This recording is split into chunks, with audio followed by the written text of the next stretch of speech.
Dome Sports Talk worldwide with a little NBA news. All right, so let's jump right into it. I think I'm going to weigh in on the Shaquille O'Neal, JaVale McGee rift that's going on back and forth. Right, I wasn't gonna weigh in on it. I thought it was a little bit, a little bit ridiculous to be honest with you. I think it's a product of the social media age we live in. Every thought is out there. You know what I mean? Everything is out there for everybody to see, and then family members get in and get it. This thing used to happen behind locker rooms, behind closed doors, but everything's out there now. And basically the athletes, it's their fault. You're already famous. You don't need to Twitter, basically. But I know I'm old school, so I know you probably think you have to, which is ridiculous too. If you probably get off of that Twitter and Snapchat and all that stuff, posting your life, it probably won't be so big. But that's what probably blew it out of proportion. Now, we know, most of us know that Shaquille O'Neal is on a show inside the NBA, and they have a segment, Shaq and the Fool, where they show, NBA bloopers. We all like to watch bloopers, right? And your boy JaVale McGee, in the last couple of years has kind of basically become the star of the show because he's had uh, tons of bonehead plays, right? And they talk about it. He's on there. He's always on the top 10. And I think over the years, it's probably gotten on his nerves, JaVale McGee's nerves, you know. But well, JaVale, best way to solve this problem is to stop making bonehead plays. Then you won't be on acting a fool. They're not going to stop the show, right? But you've made tons of them, not a few, or it wouldn't have evolved into what it is right now.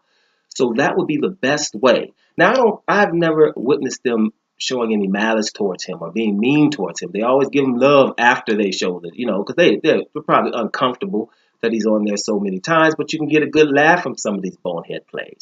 Now, bonehead play per minute, I'm pretty sure JaVale McGee is leading because he's not like a centerpiece of any club. You know, he's coming from the bench, not playing that many minutes, maybe 18, 20 minutes, something like that. You shouldn't have that many bonehead plays. So you should probably be lucky that people are just laughing about it instead of testing you, right? You have to get that together. And I'm pretty sure his coaches don't laugh at these bonehead plays over the years. Now it's probably gotten better or whatever, but you're on the show because you are making the plays, right? Now, guys, try to get along. I'm pretty sure they probably squashed that probably by now. I would hope so. I heard something about Shaq's mom said, "Hey man, squash that with JaVale." I don't know if they're gonna be if they're not gonna be able to use his footage anymore, right? And some people that came out against Shaq. Now I don't think Shaq in this case. I think Shaq's just doing his job and having fun with it.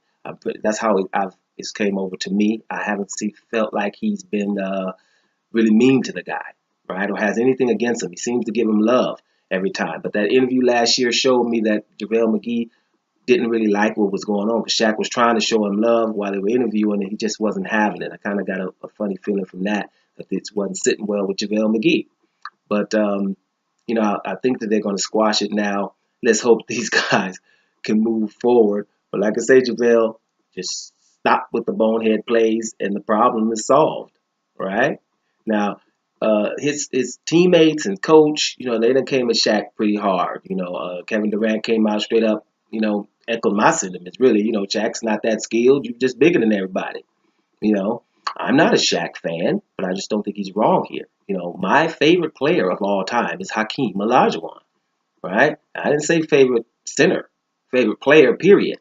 So I'm looking at different things in the center. And Shaq was okay, but he was just basically bigger than everybody and could overpower. And he didn't really work on his skill set. He had a few skills down there, but I'm talking about get a mid-range game, and then you probably would have had a couple of years on your career. But I don't want to even get into that. Right here, that's what Durant seemed to have said, and then they came in pretty hard on him. But I just think they're protecting their player right now. JaVale McGee's doing a pretty good job in Golden State, which me personally, I'm gonna be honest, I'm not impressed. If you're that tall and can jump, right, and you're in an offense that's spread like that, yes, catch that alley-oop. You're by yourself, right, or block that shot because you can jump a little bit, and it does not a problem if you get in foul trouble, right? you know. finish that easy layup because it was laid off to you, right? The floor is wide open because people have to stay at home on pretty much everybody over there, right? So you're gonna have room. So I personally not impressed with his what he's doing right now, but it's good that he's found a home. Seems to be a nice guy. But like I said, cut down on bonehead plays, and this problem will be solved. Let me get to little other NBA news real quick. There's a lot to cover, right? Golden State lost to Washington Wizards, and then they also lost Kevin Durant for a while. I think he's hyperextended his knee. What you're hearing right now is around 4 weeks. You never know how that's going to play out. Um, but the only thing I could say is if you're going to get hurt, the only positive with this would be let it be now, before the playoffs, that you're back and back into rhythm by the time the playoffs start, or at least, that first round, couple of games into that first round. If you can make it by then, you'll be okay. So that's not that bad, but let's see what the report's coming out. Now, Kyle Lowry is also out for Toronto for about 4 or 6 weeks. So that's going to be a problem for them. But like I say, the only positive, even in that situation, is it's happening now. He seems to be able to come back by the playoffs.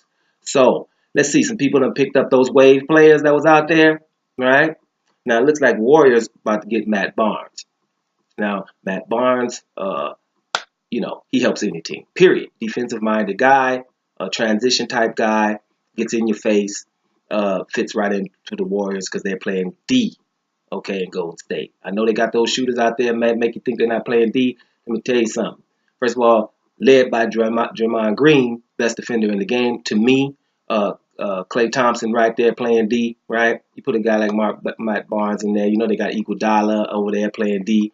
Defensive-minded guys. So he's going to fit right in that culture for their playoff push, right? Speaking of playoff push, Cavaliers, seems like they might get Andrew Bogut, another guy that's going to help your playoff push. Matter of fact, I think it's an upgrade from Tristan Thompson, and Tristan is the offensive rebounding king of the league. But when you're talking Bogut, now he was in Golden State, and they just forgot that the man could also score with either hand, right? They kind of just said, okay, you can set these picks and make these wonderful passes because he sees the floor. Probably the top 3 guys from the center position in the league. Andrew Bogut has a high basketball IQ, and he's a rim protector as well. It's an upgrade for any team. You go into Cleveland, somebody in trouble in the East. That's huge for them. All right, because Cleveland basically, LeBron was just crying a few months ago, not even a month, about a month ago, about he needs a point guard. He's about to get Deron Williams, right? Go Deron Williams, right? You know who that is. He's playing Utah, in Dallas, on the downslide of his career, but over there, watch what I tell you. He's going to be fit in there just perfectly. So you got him, Bogut, Kyle Korver, got one of the best shooters, and you got another rim protector. What else you need? Plus J.R. Smith going to get healthy. By the playoffs, that's it, Cleveland. You don't need nothing else. Can't win it with that, then you just can't win it. Man, that's a lot of stuff over there, some firepower. So Cleveland, Golden State, that's the 2 teams that's looking good. I'm just saying Houston's also a dark horse with your boy Lou Williams that went over there and helped that bench. Now Lou Williams and Eric Gordon coming off the bench, let me tell you, that's some firepower. So look for them. Let me see if I missed anything, y'all. Like I said, the Wizards won. Told y'all that. Yeah, that's about it, guys. So that's the NBA news in a nutshell, right? Shaq, JaVale McGee, y'all dudes get along, man. JaVale, stop with the bonehead plays and everything could be solved. Doma Sports Talk, worldwide, and I'm up out of here.